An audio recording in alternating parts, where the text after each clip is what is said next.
everybody, welcome back to art.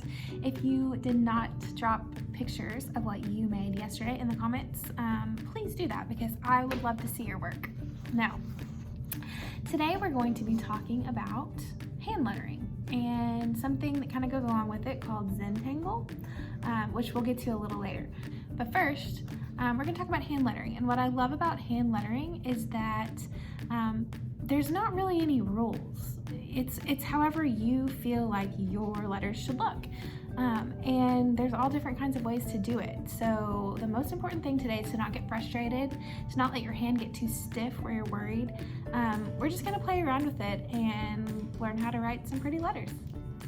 Now, I really don't think that you need a special pen to do hand lettering. Some people like that, and if that's what you prefer, that's totally fine. But I just like to use a black Sharpie marker, and sometimes I like to use just a regular pen, just a black ink pen. Let's get started. So first, we're gonna kind of get our hand warmed up. So you don't want your hand to be too stiff like this, where you're scared to make a mark. You kind of want to get your hand warmed up. So we're going to take a small word. I'm going to pick smile. It can even be shorter than that, or it could just be one simple letter. And I'm just going to draw it and write it as many ways as I can think of. So I'm just going to fill this entire page as kind of a warm-up. Really, don't worry about it looking good or being pretty. The most important thing is to practice, and just try to practice every day. And some are going to be ugly, and that's okay. I'm just going to get my hand all warmed up. So you do the same.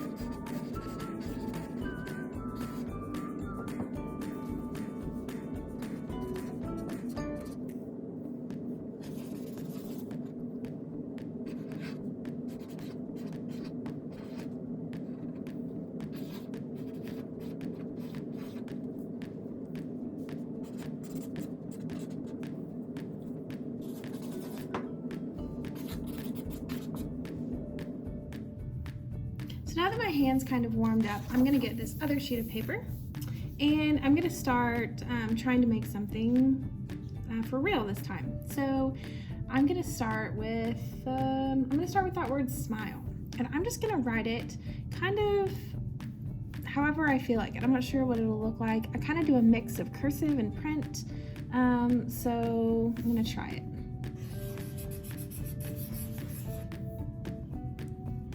So that says smile, and so here's the secret to hand lettering.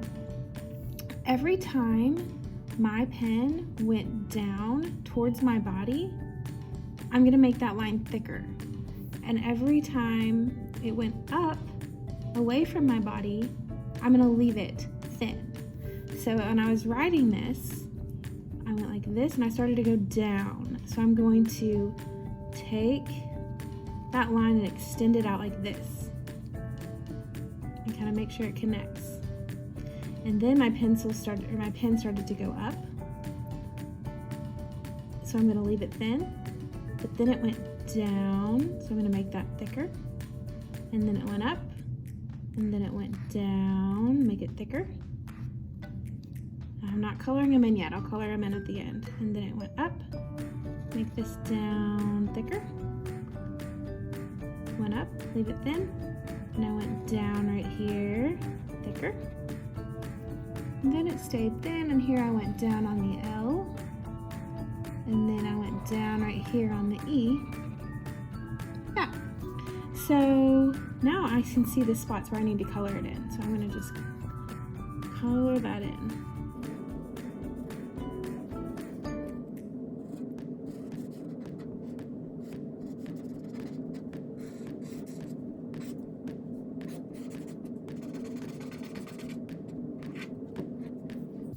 And now it says smile, kind of pretty. Every time the pen goes down, go back and make that part thicker. And you can go in and add little dots if you want anything to kind of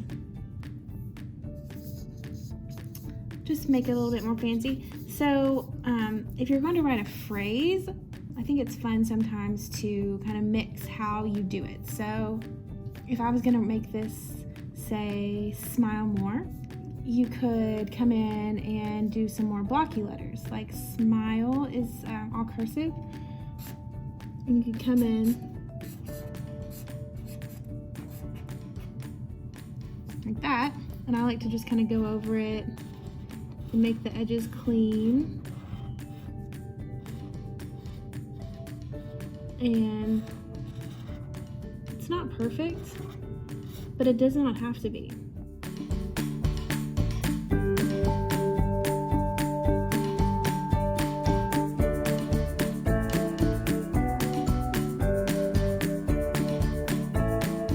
I wrote my name, so I'm just going to show you that upward downward method one more time. So my pencil was going up here, and so it goes down. I went down on this stroke, make it thicker, goes up, went down on this stroke and make that thicker, and then I went down right here and down right there, down right there, down there, down there.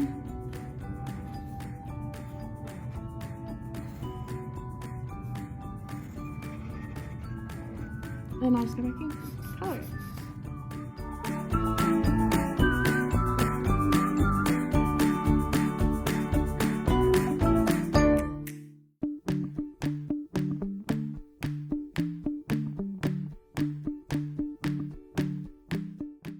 Could go in and add like my last name and more blocky letters like this.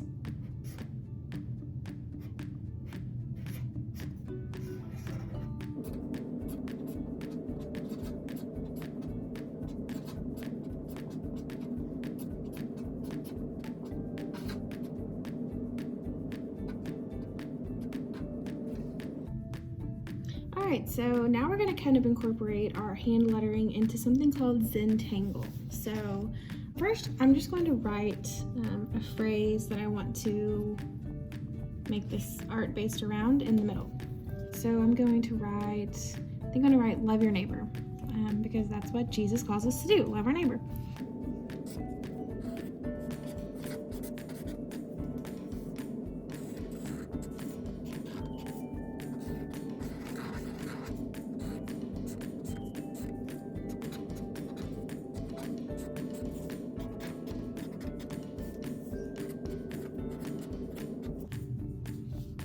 And here's where I'm going to go in with the cursive.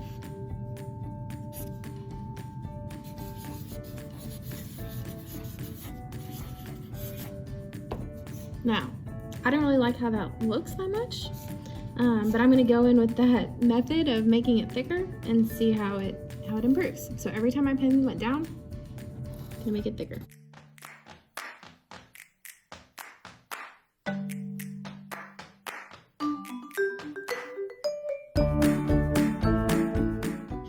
And it went into the G a little bit, which I'm just going to lean into. I think it's cool when the letters connect.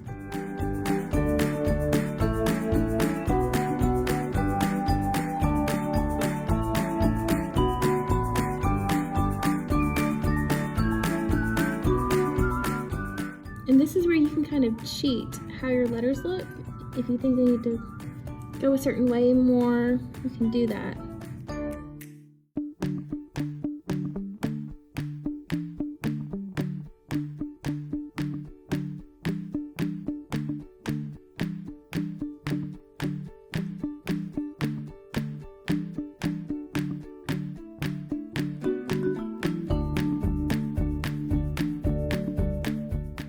Yours will look different because everybody has different handwriting, and that's totally okay, but that's kind of where mine came out. So now we're going to incorporate what we call ZENTANGLE. ZENTANGLE is kind of like, it's an abstract art form, so it doesn't look like any certain thing, and it's not supposed to. But a lot of artists that paint abstractly, where you can't tell if there's an object in there or what it looks like, they get their ideas from looking at real world things. So you can take a look at maybe some mountains or some trees in nature, or maybe something in your bedroom, and kind of get inspired by how it looks and when you transfer it to paper, it might not look anything like it, but you might have gotten an idea from the way it bends or the colors from it or something like that. So that's kind of what we're gonna do with our ZENTANGLE. All right, so ZENTANGLE is traditionally just done on white paper with black ink. So again, these are the only tools that you're gonna need. I like to have a thicker marker as well as a thinner one because it looks better in the end if you have different lines. Some are thicker and some are thinner. We're just gonna get started. So first, I'm gonna put a border around my word, whatever word you chose. It can be whatever you want. I'm gonna make mine kind of just like a puddle of water almost. And yeah, that's it. So now we're gonna take all this extra space, and this is where our ZENTANGLE is gonna go. So I'm just going to think about maybe how mountains are in the nature, or really you can make it, you don't have to make it curvy. You can make all straight lines and make it look more geometric if you want, but I'm gonna go with some curvy lines. So I have no idea how this is gonna come out, but I'm gonna make some sections.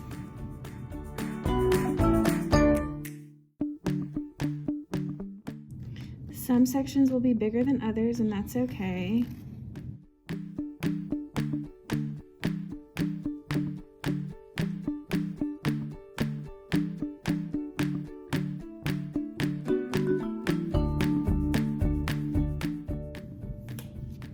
So that's how mine turned out. You can work on this upside down, you can work on it sideways. It really doesn't matter which direction that you're making your marks at all. So don't let that, in fact, I would actually encourage you to twist your paper because you might get some more interesting marks that way, rather than just thinking one direction. Another rule is that you don't want to try to make your marks look like anything. This is not supposed to look like anything, even though I said you can get inspiration from different things around the room. You might see a pattern that you like or something happening with the shadows that your blinds are making. All those things are great to gather inspiration from, but I would encourage you not to try to make little flowers in here or little smiley faces.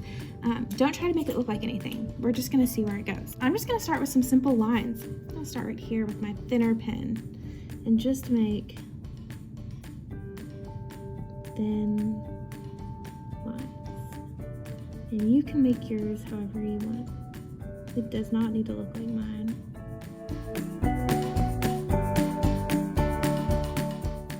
So what's so great about these ZENTANGLEs is that they're meant to be portable. You're meant to just take this with you in your backpack or stick it in your Bible. It's like an exercise that you can pull it out whenever you want, when the time is right, wherever you are. If you're in a store with your mom, waiting on her to be done with something, this is a really good thing to pull out and work on, because it's really not supposed to be completed in one sitting. It's supposed to be something you take with you and work on a little bit at a time. Okay, I like how those lines look. So I'm gonna come over here and I'm gonna make some dots. I'm gonna have these dots kind of follow along the rhythm of the line. And see how these thin lines look good next to these thicker lines? Because they contrast with each other.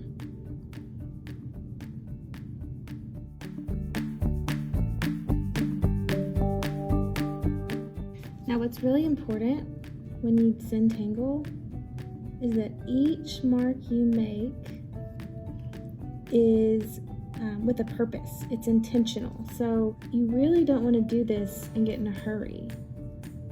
See, I could get in a hurry with this section with all the dots because I just want to be done with it. But you need to make sure every little mark matters to you.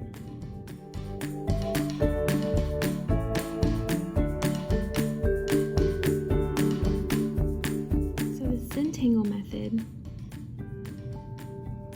is special because it's not supposed to be something that's hard. It's supposed to be something that anyone can do. even people that think, I'm not good at art, anyone can do this. And what's special about ZENTANGLE 2 is that it's supposed to be relaxing for you. So it kind of clears your mind, and it's a good time if you're not having a great day or you're upset about something. There's something about just making little marks, making everyone special, not getting in a hurry, that can make your mind relax.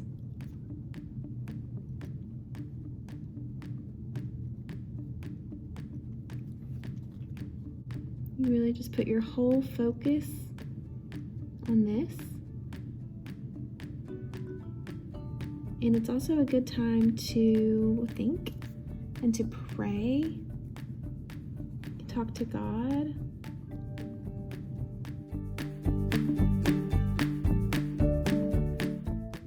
And then when you get tired of it, when you find yourself starting to get in a hurry to finish, that's what we don't want, just put it away and come back to it later.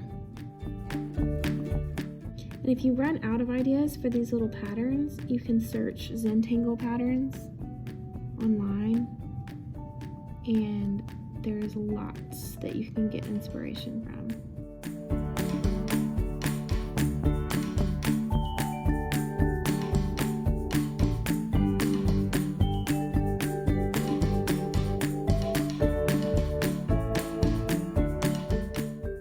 This would be fun to do on a road trip or on an airplane.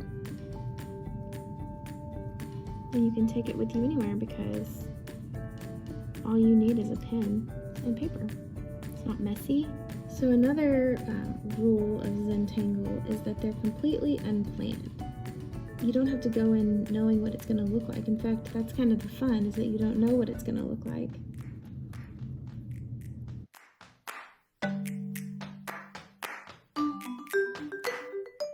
So you're using pen, and sometimes when we use pen, there's mistakes. In fact, I'm pretty sure you'll make a mistake when you do this, because it's unplanned and because we're using ink. We can't erase it. But I would encourage you to embrace that, because everybody makes mistakes, especially in art. But look at each mistake as a way to start something new. Like, actually, I just made a mistake when I started this. I was gonna make all those triangles, and I made a square right here instead. So I might just add some squares in with my triangles.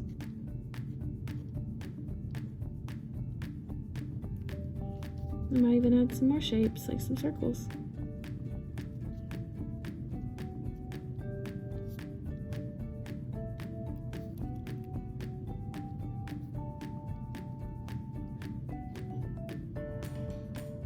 It's totally okay. You would never know.